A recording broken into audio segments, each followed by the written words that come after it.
Diyos marahay na aka! Ako si Teacher Mariel, isang public school teacher, maraming pangarap sa buhay at marami ding bashers.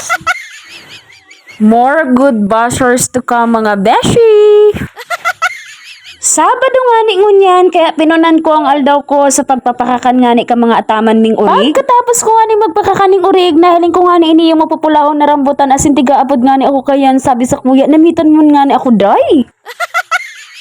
Sarong beses sa sarong taon lang nga ni ini yung nagbubunga, kaya talaga pag nagbunga talaga yan, mati-mati mo nga ni ang siram kang rambutan na ini. Nagkakan lang nga ni ako dyan ng 5 pidaso para niya ako igwa kong energy dahil nga ni malabakit ang ngunya na aldaw dahil tambak na nga ni sa tuyang labahan. Igsuway ko nga ni si mga panghali asin si mga pangharong ni mga bado. Dahil ko nga ni tiguwasi nga mga panghali ni bado dahil madaliun nga ni siyang maluma. Kaya habang nagkukusot ako diyo ka mga panghali ni bado, tigsalang ko naman tulos ini yung mga pangharong ni mga bado para nga ni madali akong matapos na paglabangon niya na aldaw. Di nga ning maray ang panahon, tapaglaog ko nga ni subago sa harong abang init pa lang, pero pagluwas ko intiro na nga yung nag-uuran. Ini pala nga niya sa kuyang nasasablay, pero mani pa nga niya sa kabangaan na lalabahan tangon niya na aldaw. Atang day ko nga ni ko tayan idadryer ta mainiton nga ni si panahon subago, pero nga ni kaipuhan kong idryer para nga ni maalang tulos yan. Pupugaan ko na nga ni si mga badong isinalang ko para nga ni maisalang ko naman ini yung ikadawang batch. Grabe nga ni ang pangadji ko dyan na magpundo ang uran, pero di nga ni nagpapapugol, taigo pa nga ning kidlat asin kulog.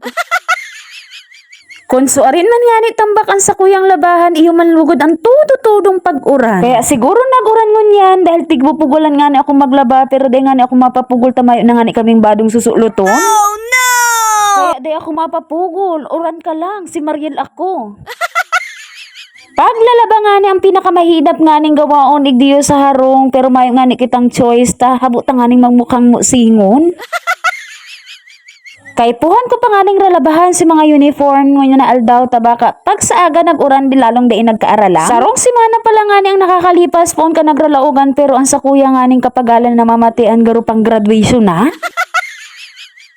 Mga uniform nga ni ka mga aki ko, asin uniform ko ang inot ko nga ni dyan tigsablay para nga ni maalang tulos. Problema pa nga ni ako dyan kung makarasya itong mga nilabhan ko, ta ini pala nga ning uniform ang sinasablay ko, halos ma-occupy na nga ni ining sablayan ni diyo sa luwas. Kaya nagpalag na nga ni ako ning another na sasampayan kay ni yung mga nilabhan kong bado para niya ako day magbata asin maalang nga ni tulos, ta tig-dryer ko naman nga ni halos yan. Maghapon nga ni ako naglaba, pero inabot nga ni ako ning banggi kang mga oras na iyan, kaya ilingon nindo diyo sa may luwasan mi garo nga ni ako nagtitinda ni mga ukay-ukay. It's very long day and mapagalon nga ni unya na aldaw, pero worth it man ang pagal, natapos ko nga ni ang mga labahan ko unya na aldaw. Kaya hanggang igdi na lang muna. See you on my next vlog. Please like, follow, and share. Salamat sa panonood.